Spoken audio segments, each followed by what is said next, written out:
Sky Blue days.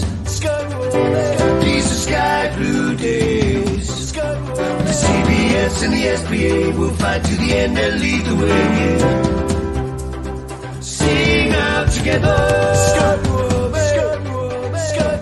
Sky Blue Fans TV, for the fans, by the fans. Good evening, everyone, and welcome to another edition of Sky Blue Fans TV. My name's Mark Smith. Tonight we'll be talking about the fantastic 1-0 win against Middlesbrough, our first home win of the season, and then later on we'll be previewing the game against Bristol City on Tuesday night. Our podcast is sponsored by the Sky Blue Tavern, Dylan's Brewery, CCFC Fan Store, CCFC Prints, Mr. Fuse Sky, and finally Ivy Lucy Designs. Tonight we've got a couple of guests from our end, Sky Blue end. We've got Glenn Watkin, also known as Glenn Goran Eriksson. How are we doing, Glenn? Oh, I think you're on mute. Sorry, Mark. I'm out of practice, so I thought I'd go for the Swedish touch on horrific. Yeah, you failed the audition straight away, so that's very poor. And then we've also got Mr. Neil Littlewood, first time this season. Neil, welcome to the show. How are we doing? Do you know what? After yesterday, I don't think anything can top it. Yeah. I know we'll get onto it, but the sheer relief at that final whistle, I think we all felt it in the stadium at the time. So it's made the thought of doing this a lot better. Put it that way. It's almost like waiting for your exam results and hoping to get that important grade to pass, and then you get the result and you've passed it. It's almost that same feeling, and that's how I felt as well. I was very I was a bit of a nervous wreck second half, but let's go to the game. So before the start of the game, one change made, obviously an enforced change. Gustavo Hamer had been suspended. Casey Palmer coming in. Neil, that was the sort of side you'd have picked if you was Mark Robins? Yeah, I think with what he had at his disposal, I think it's the side that most of us thought he was going to name. Obviously, we know Leon Kelly's back on grass, but he probably wasn't ready for yesterday. I know there was some concerns in the fan base that how Jamie Allen would do against Crooks, because of the sheer size and physicality. But genuinely, I think a lot of us played the prediction game on Fan Hub. I think there's a lot of 3 points given away in Coventry yesterday, put it that way. Yeah, I think that's probably the team I'd have gone for as well. Going to the game itself, Glenn, was you sort of, before the game started, would you be kind of optimistic we would get our first win against Borough? Do you think it was a good time to play Borough, would you say? Yeah, I mean, I spoke to Miles at Dylan's and said, I really don't care how we win. We just got to win. And if we win, we kickstart the season again, really. And it had kind of a first game of the season feel to it. I know it wasn't, but it was nice. The weather was nice. It was quite freaky weather for October. And it was like, people were actually quite positive, given the fact we hadn't actually won a game. And it was kind of almost a bit laughy-jokey, like it's the October the 1st and I haven't actually seen a Saturday home game yet. And people haven't seen since like Huddersfield. I think there's the last game we were at the CBS. Because obviously I missed Preston. I think the interesting thing more was the Borough team. I mean, I looked at the Borough team and thinking, why has he left Isaiah Jones out? Why has he left Ryan Giles out? Why has he left Paddy McNear out? Why has he left Riley McGree out? And I'm thinking, that's a bit weird, a weird team. And yeah, I mean, Neil said about Allen with Crooks, but I think Allen did a real good number on him because he didn't try and match up Crooks physically. He just ratted him. He was a nuisance. He was round under his feet, niggling at him, just popping the ball away. And Crooks was bizarre how he played. I mean, I know it's a bit later on in the game, but like 70, 80 minutes on, he's sitting in front of their back four as like the playmaker. And I'm thinking, he's a big lump.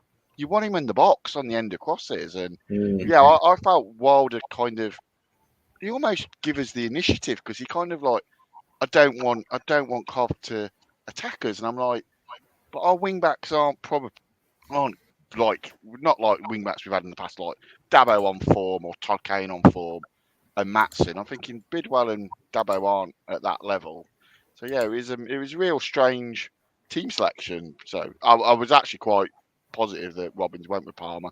I had a bit of a weird feeling he might have gone Josh Eccles or something because he didn't play for the under-21s. So, but yeah, I'm really quite happy with it. So, what did you think of the team, Mark?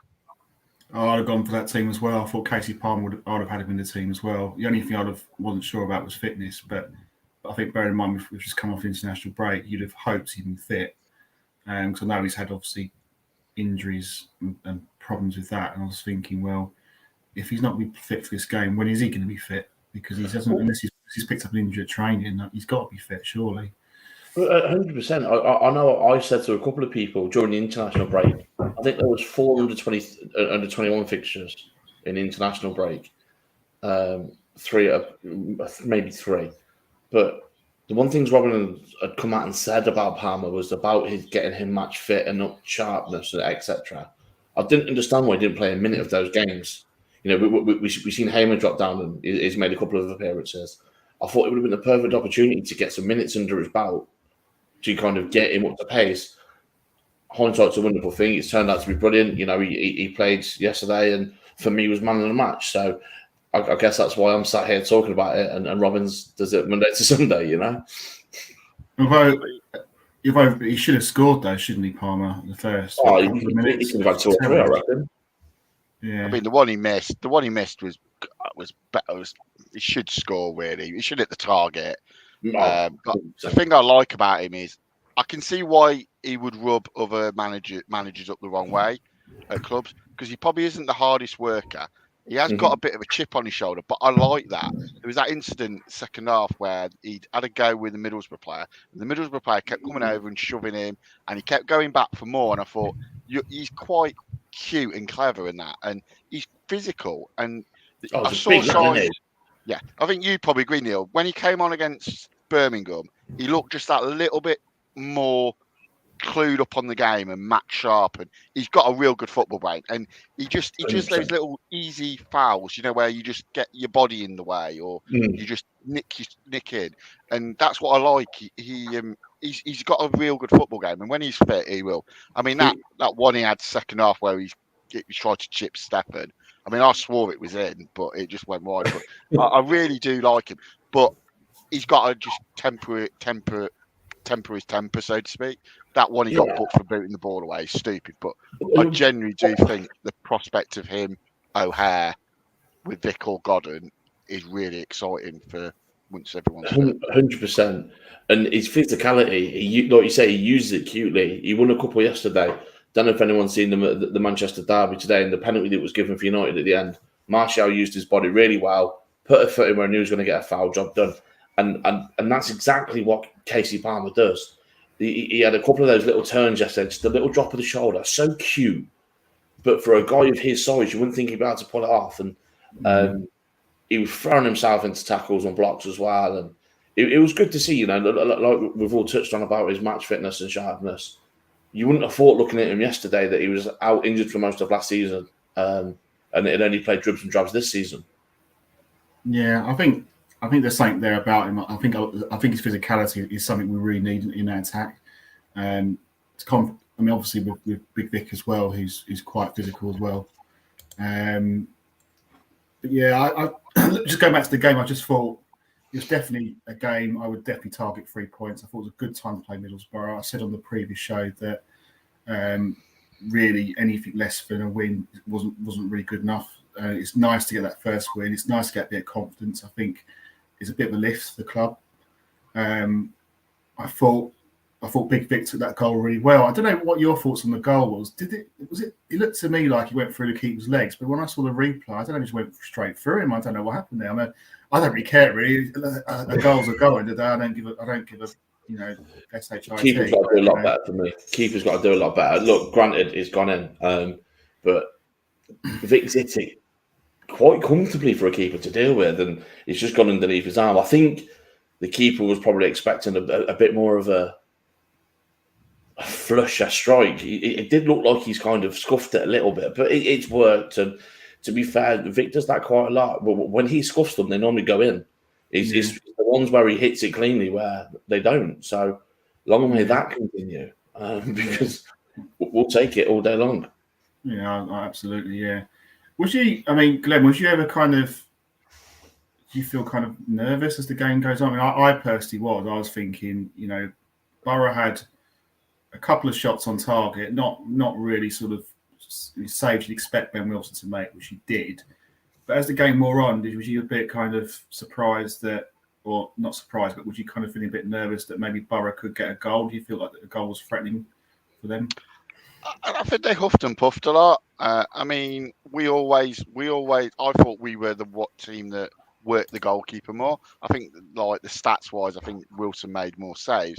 I think we generally looked more attacking. I mean, Vic got in a few times with the good runs. I mean, when he gets in, I can't remember, but I can't remember which striker it was. But once, if you always hit it straight and low by a keeper, they 9 times out of 10 they struggle to save it, and that's what he does well. And he never really looked like he was going to miss. And he's got that. I don't want to say Ibrahimovic, but he's playing with a bit of a chip on his shoulder and a bit of an ego, and like, I know I'm good. And I think maybe the Sweden thing, or maybe being with Ibrahimovic or some of the big names of Sweden, it's just rubbed off on him a little bit. Yeah. And I think there was I know we were talking about it earlier.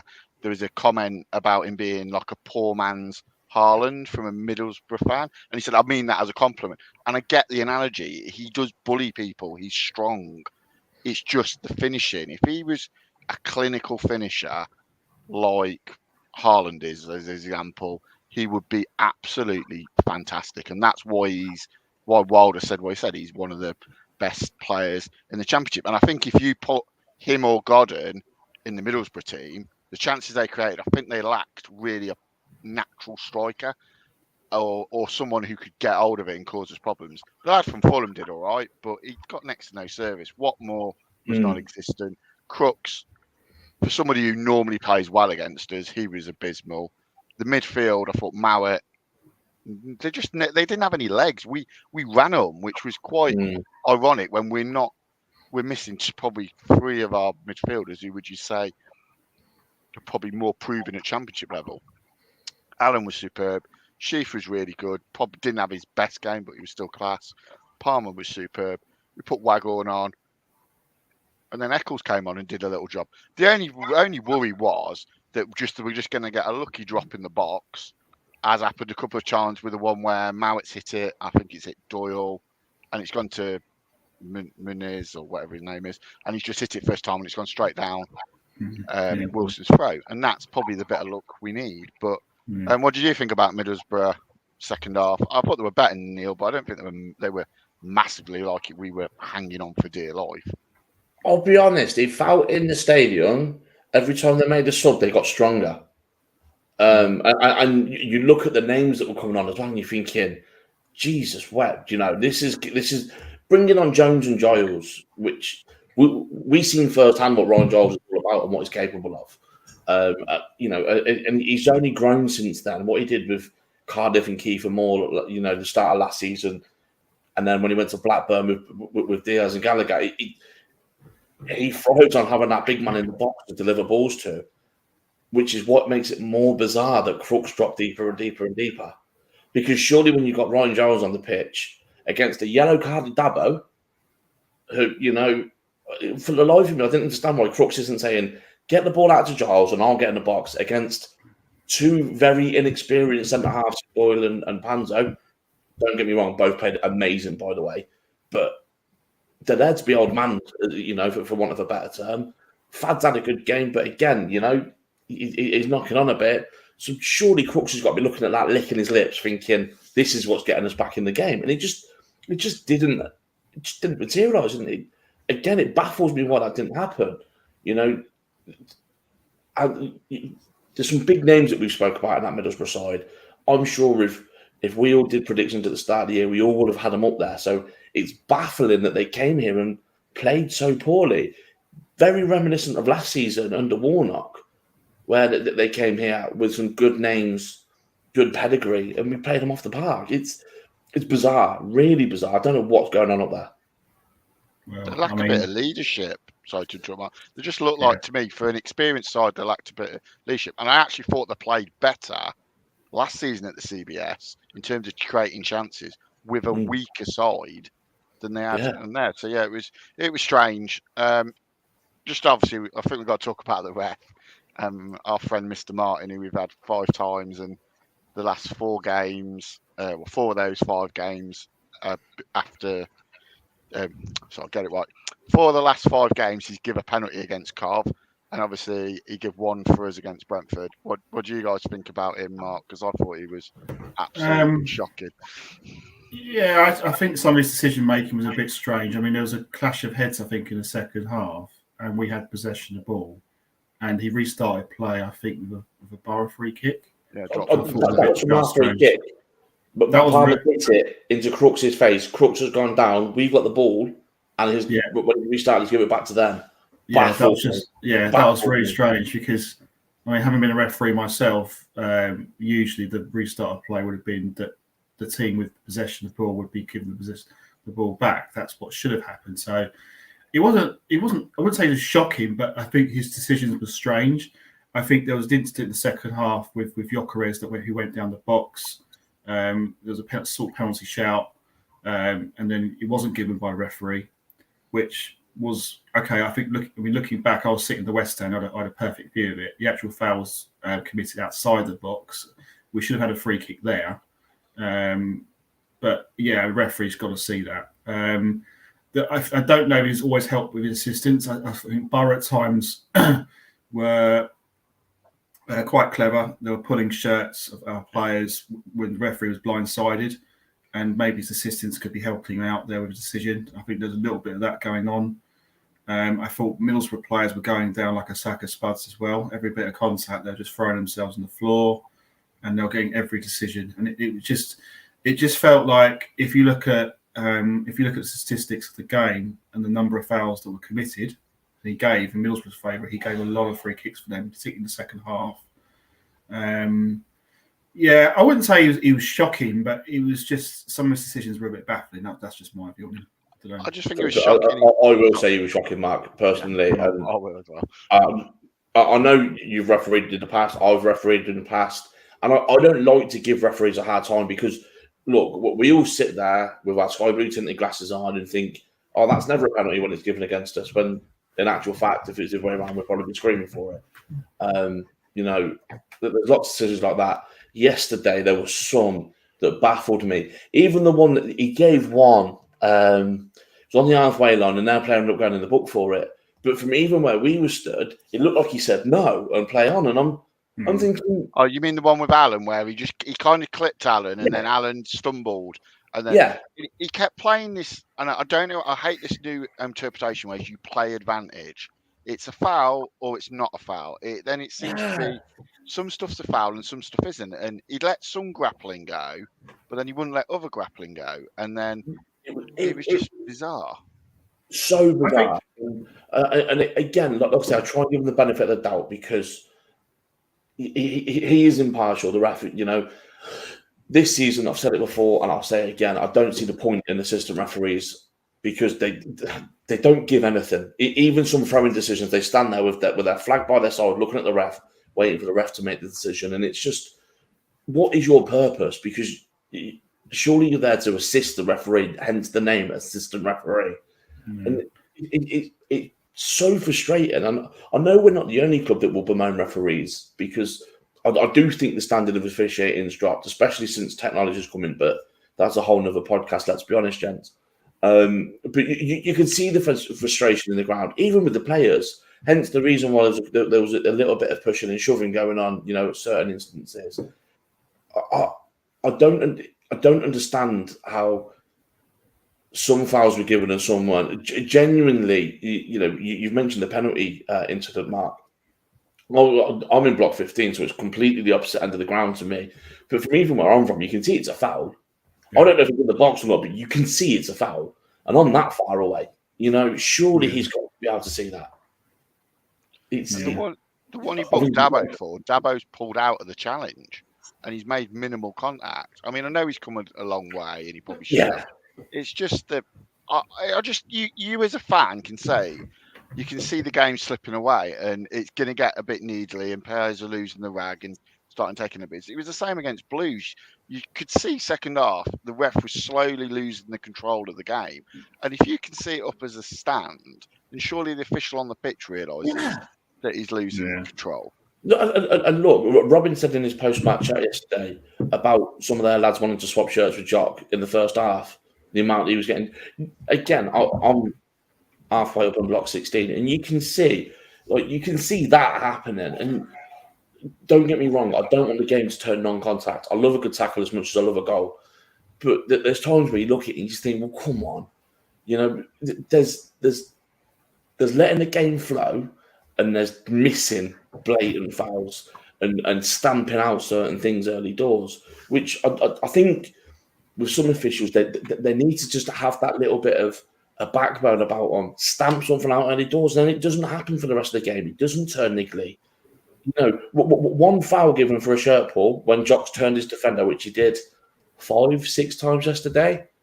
One foul given and a yellow card, and they think, "Oh, right, we can't get away with that today." And the game flows a lot better, and it's better for both sets of fans rather than us moaning them. He missed a couple for Borough as well, granted, but genuinely, I think if there was an assessor there yesterday watching that ref, then I think there'll be some conversations afterwards.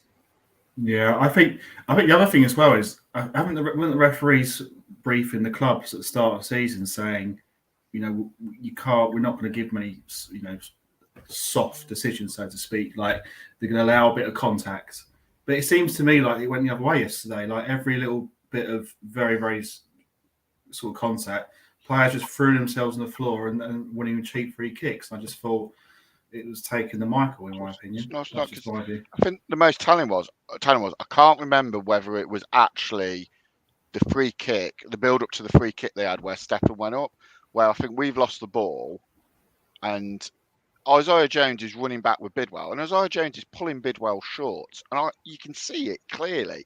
And it's a soft foul, but it's a foul because he's trying to stop him. Jones gets the ball, goes down the other end, and he gets wiped out. And they could have quite easily scored off that, and that would have just been our luck how things have been going. And that's just annoying. But yeah, I think we definitely deserved it. I think we put a lot of effort in. We did the ugly stuff. What do you guys think how Godden played? Because I know a few people have been slating him a bit, saying he's not. He didn't. We put a shift in. He put a shift in. I mean, you can't not. I mean, he had no chances, so you can't knock him really. I think he worked hard for the team. To someone who doesn't watch this week in, week out, you could say looked a bit anomalous, but I thought he done a job for us. I think what will be interesting though, looking forward to the next fixtures, hopefully when Callum O'Hare comes back, is I think that gives Robbins a bit of options with the team selection going forward, because you could play a box formation with playing both Casey Palmer and Callum O'Hare with maybe a Vic up front.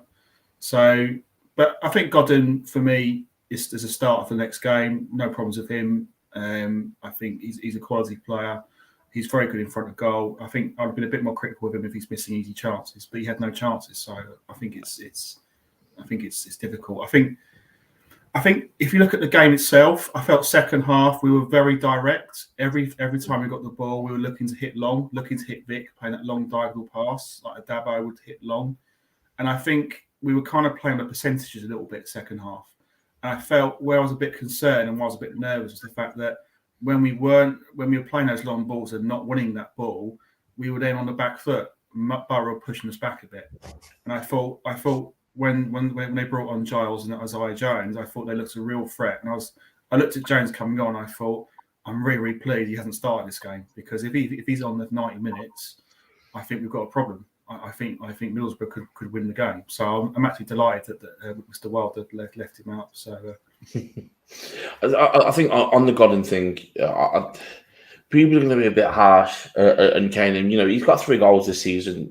Same as Vic. You can't knock that. He had one chance that I remember yesterday, which was deflected. If he gets that away, that's in. I think Matty Godden is one of the best natural finishers in the division. If he's through 1-on-1, you're putting your house on him scoring. There's a couple of games last season. Derby away is a perfect example when Jokeres had 2 chances to wrap that game up. If they fall to Godden, they're in. It's that simple. And he'll come good again. The one thing we've said is he needs a consistent run of games and to be fit. And touch wood, we're finally getting that out of Matty at the minute. So let's see what we can do. You talk about the box and one up front. I think they complement each other really well. You mentioned there, Mark, about going long ball.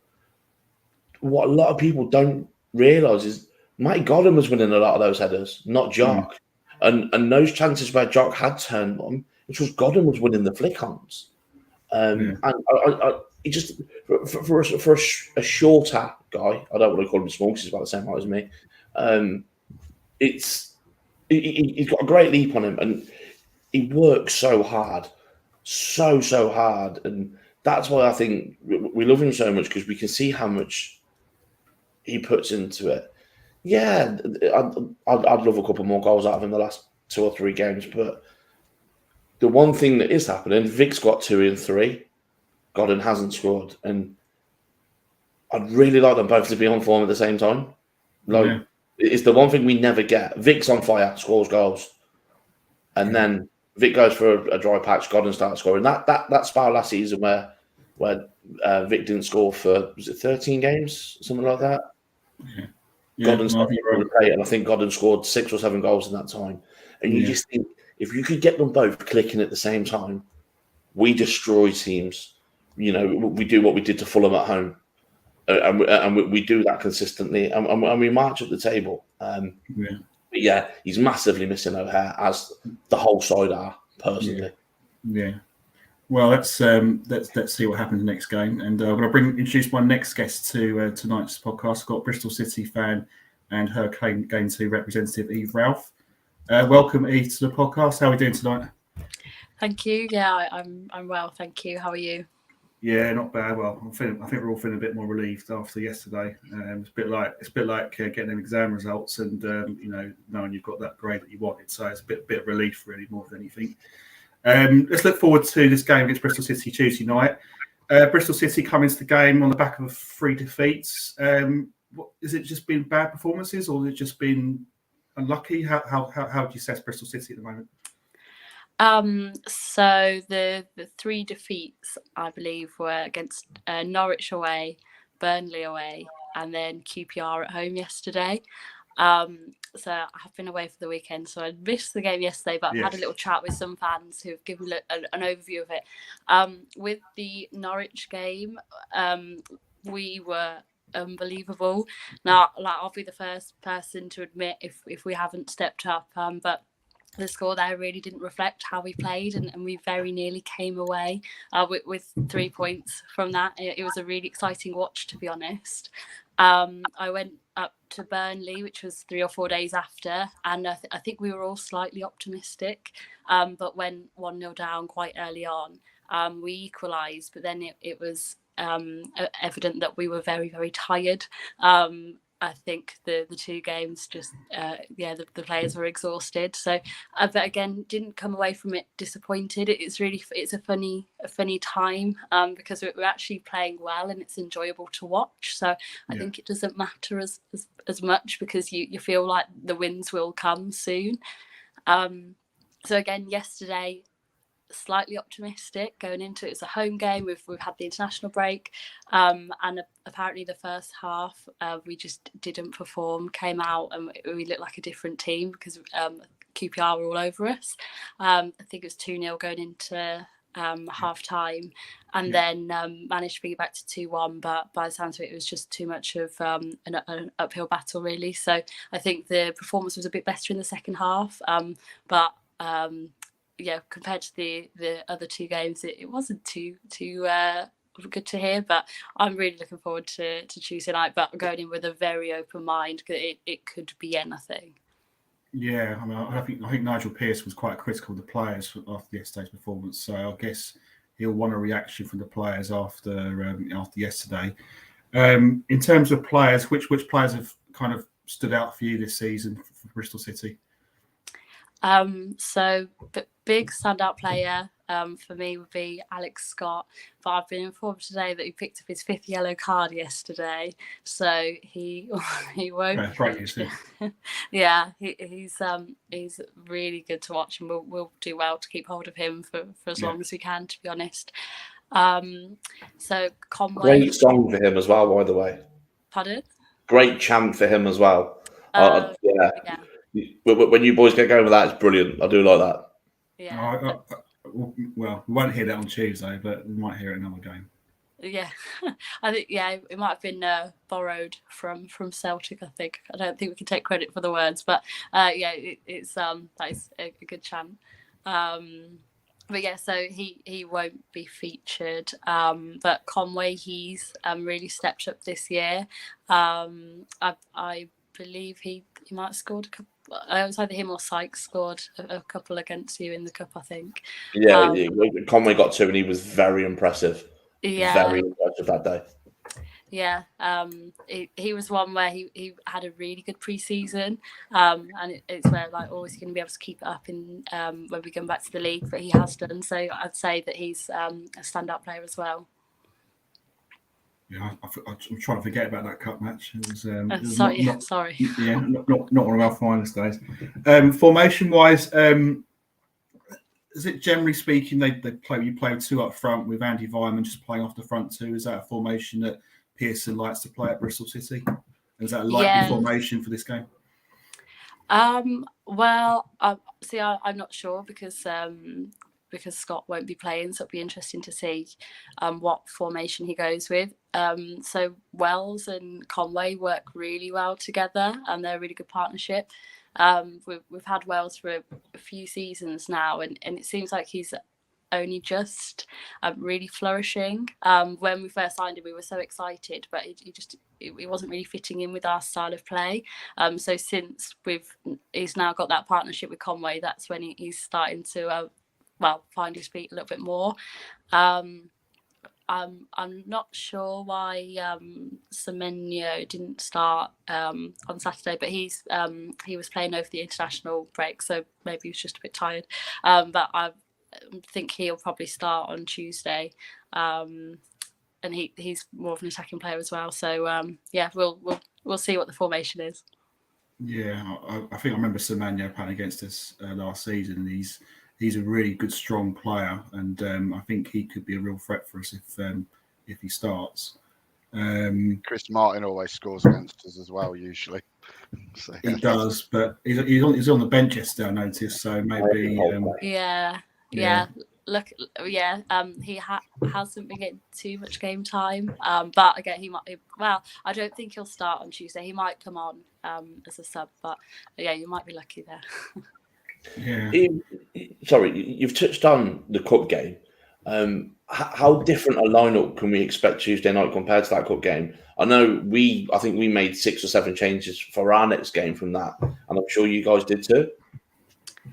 So I don't remember how we lined up. I mean, I tried to get tickets, but obviously the situation wasn't great for you guys. And I'm not sure how. As it was early stages in the cup, I imagine we probably had a few younger players playing. But we've got a pretty solid starting 11 that do tend to start with a few adjustments. So like if you just look at the last couple of games, it'll be very similar lineup on Tuesday.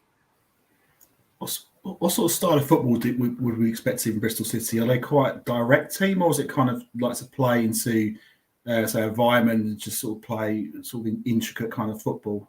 What sort of... Are you asking like do we hoof it up from the back? Yeah, basically, yeah. That's what I'm trying to do. Yeah.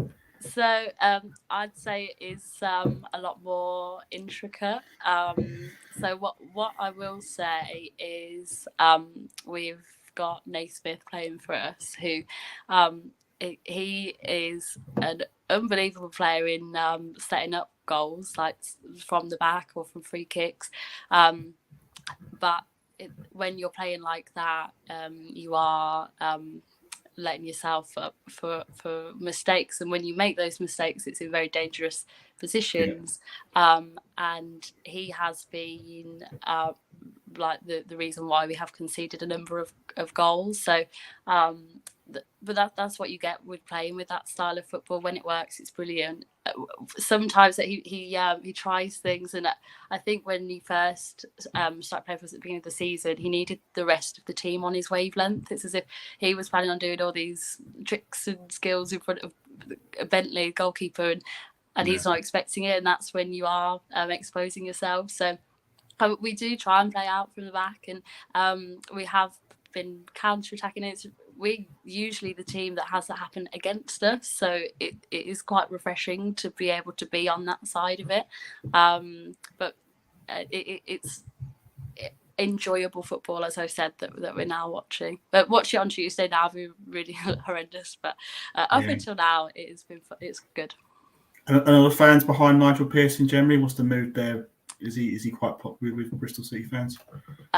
Yes, I'd say so.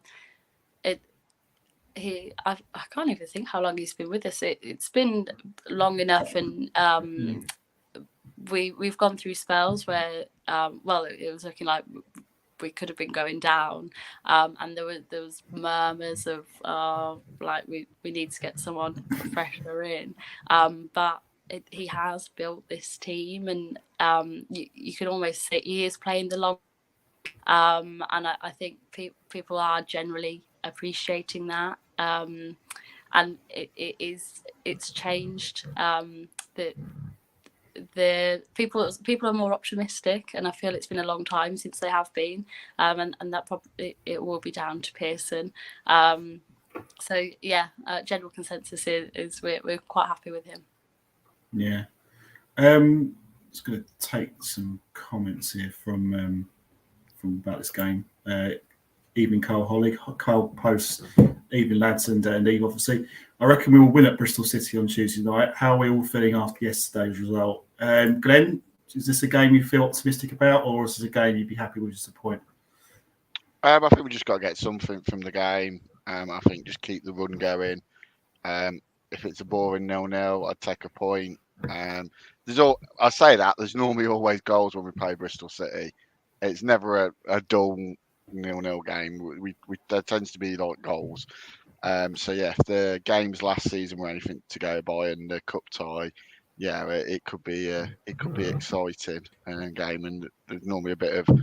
I think there's been a late goal in the last 3 games we've played Bristol City. So yeah, it'll be interesting. I just want to know what he thinks. How you guys are going to replace Alex Scott?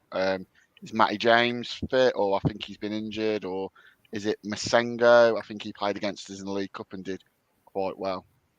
Yeah, I believe James is still injured. I am in this. I've come back into reality, and I don't really know what day it is, but I'm trying to keep up. But yeah, Masengo he features it, and on his day he's brilliant as well. So hopefully he'll get featured. But his style is quite similar to Alex Scott, so it is a good replacement. Sorry, Mark. I was just going to say, what sort of receptions Casey Palmer going to get, Eve? Because I think looking at the cup tie, he wasn't the most popular person, because I think the Bristol City players were getting a bit stuck into him. So, is he someone that's going to probably get a bit of friendly banter from the Robins fans? I'm not sure. It was a really funny one with Casey Palmer, because again we got him with a couple of other like Chelsea loanees, and the 3 of them came in. We were really excited, and again he occasionally had really good games, but I think he just didn't fit into Nigel Pearson's plan, and a lot of the time the fans were calling for Palmer, like we wanted him to come on, and when he left it was really weird. Like, I think everyone knew it was coming, and as I'm happy that he's got gone to a team, and hopefully when I came on, I could hear you talking about him over the last few games. It sounds like he has found his place. So I like that. I'm not sure if I'm in the minority, but as far as I'm he didn't leave on bad terms or anything, and he didn't particularly well. Yeah, so I think he'll get a good reception. But he's one of the he just faded away. So it's quite funny. Yeah. I want to bring another question for you, Eve, from Kyle about you happy with the start Bristol City have made this season, and how do you anticipate? Do you think it'll be a hard game for you this Tuesday from a Bristol City point of view? The game for the game. So I'm relatively happy with our start to the season. Before the 3 losses on the bounce, we were in playoff positions. I know it's very early on in the season, obviously, but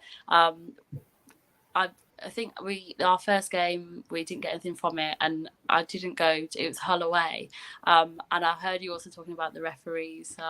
There's some very controversial refereeing going on. It has been doing for a while, and so much so that a couple of months ago, Nigel Pearson came out and said that this might force him to step down as a manager because he's so frustrated with the refereeing, and we haven't had a penalty, I think, since when we played Coventry away. So it was like bonfire night around then. So we have had ample opportunity to have them as well. And there were a couple of games where it almost was as if we should have come away with something, but it was the officials which were against us. So and again, as I say, like you go to the games, and when you're coming away without anything or with just a point, and you're fine with it, you're like, this is good football. It's odd, you can't really describe it. So I'm happy enough with the start of the season. Obviously we need to pick it up.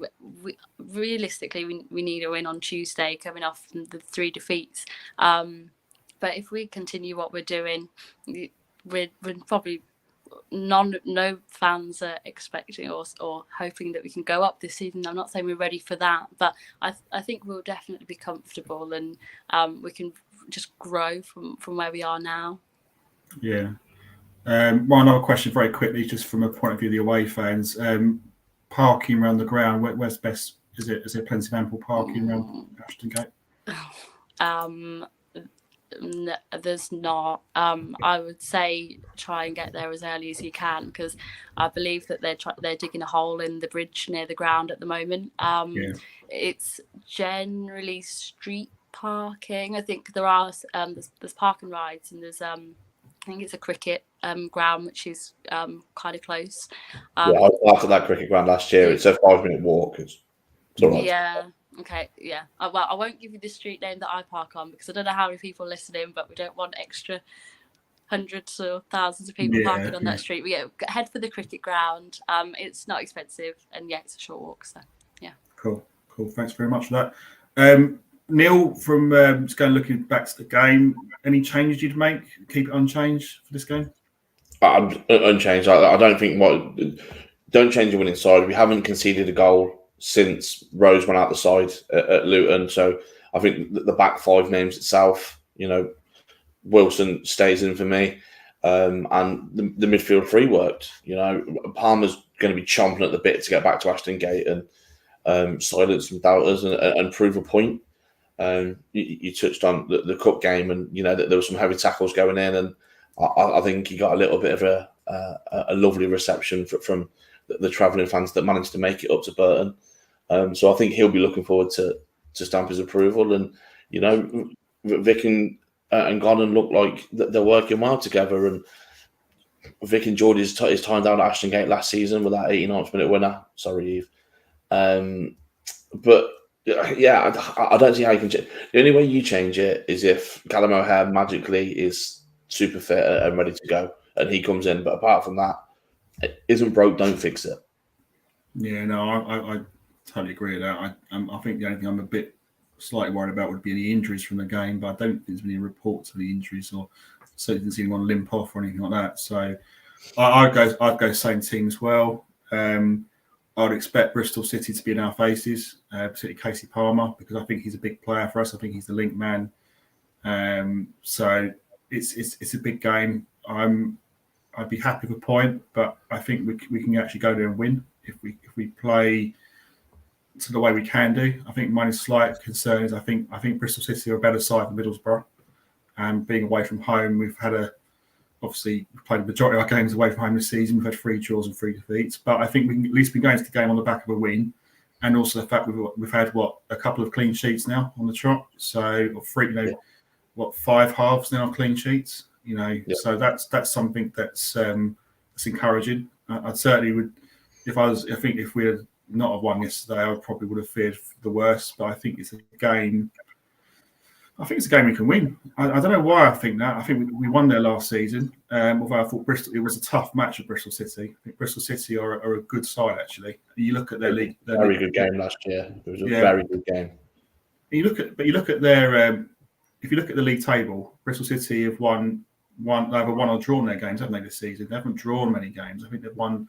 Correct me if I'm wrong. I think it's like 4 wins and 5 defeats or something like that. I want to say. So it kind of goes to show that the games must be fairly tight. I don't think Bristol City.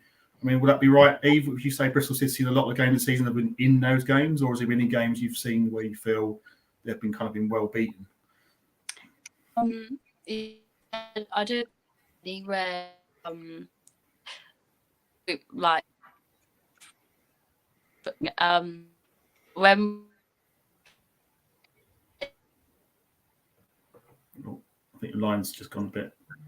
We'll bring you back in a minute. Glenn, I guess same for you, same sort of unchanged side for this game? Yeah, I agree with Neil. I don't see the point of tinkering in it. I listened to somebody, I think it was on the radio yesterday, and they made a good point. I think we're a good side when we get a run of momentum.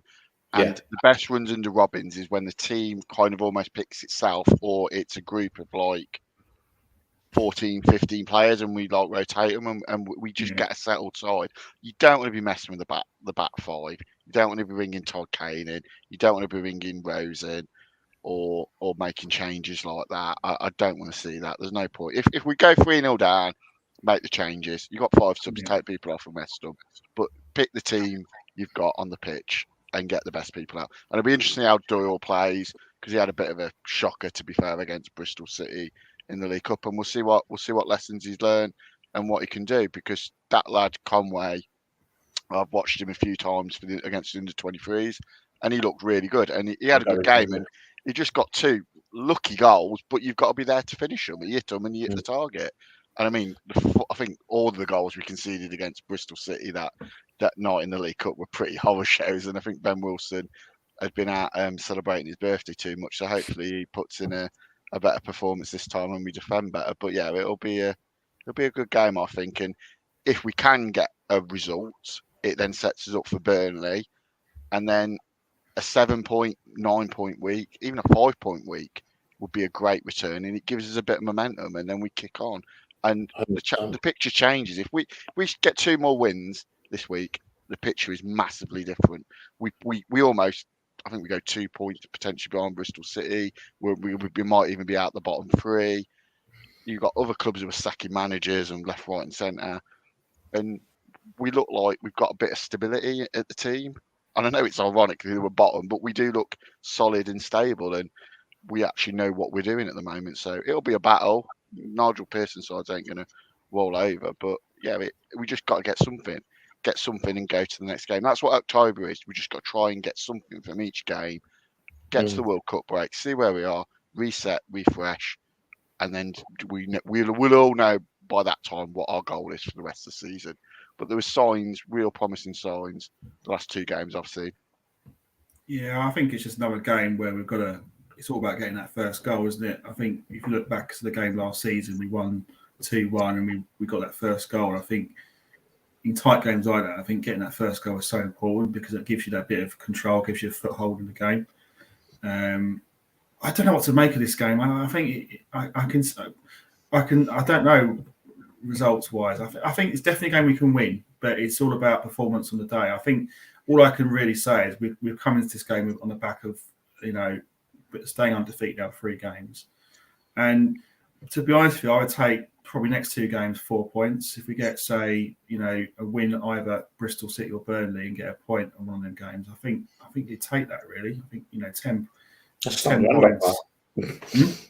I'd take 2 points out of those 2 games personally. Yeah. I think we can't underestimate how tough Tuesday night's going to be. As much as I don't think you can take anything from the cup game, the stage it was in the season. Obviously, we had our off the field problems. That we ended up playing in Burton, and Wilson had a stinker, Doyle had a stinker, Teo weren't the best. Bristol were brilliant on that night. I don't think you can take anything from that and take it into this game. You know, I'm sure we give the Bristol players some confidence. You know, Tommy Conway's got to be sitting there thinking, "Oh, decent! I get to play against Cov again Tuesday night. We've lost 3, but I scored against them last time. I'll probably score again." It could help in that respect, but at the same time, Nigel Pearson's no more. He'll be saying to the players, "This is a completely different entity than what we faced earlier on in the season." So it's going to be tight regardless. I agree. I'll take a point off you right now. Yeah, no, and to be honest with you, I'd be happy with a point as well. I wouldn't be disappointed, but I think on the back of the fact we've picked up 5 points, we've got another game which is nice. We're not having to wait, what feels like an eternity for another game. I think it's quite nice. We've got a game straight away, and then we've come off a game and won. So that's the only thing that gives me a little bit of hope. But yeah, I mean, a point's not a worse result. I think Bristol City at home, I know they had a dire. I know as Eve will remember, they had a dire period at home where they couldn't buy a win. Whereas I think now they've been a bit better. So I think it will be a tough game. So no doubt about it. But look, this is the Championship. There's no easy game in this division. You've got to earn that right to win. Whether you're playing Norwich City or you're playing Huddersfield Town or whoever at the moment, you've got to be on it. So let's go predictions for this game. Go Eve. How are you feeling? What's your view on the game? Well, as you've all said, it could be absolutely anything. I am confident it will be a high scoring game, and so I'm going to say 3-2. And I'll go 3-2 Bristol City, but it could be easy. Yeah. But obviously I'll be rooting for them. So 3-2 Bristol City. Yeah. Glenn Goran Eriksson, what's your views on the game prediction wise? I think it's a really hard one to call because you'd expect there to be goals, but we've actually been quite solid. Like I say, in the last five halves of football. So yeah, it could be interesting.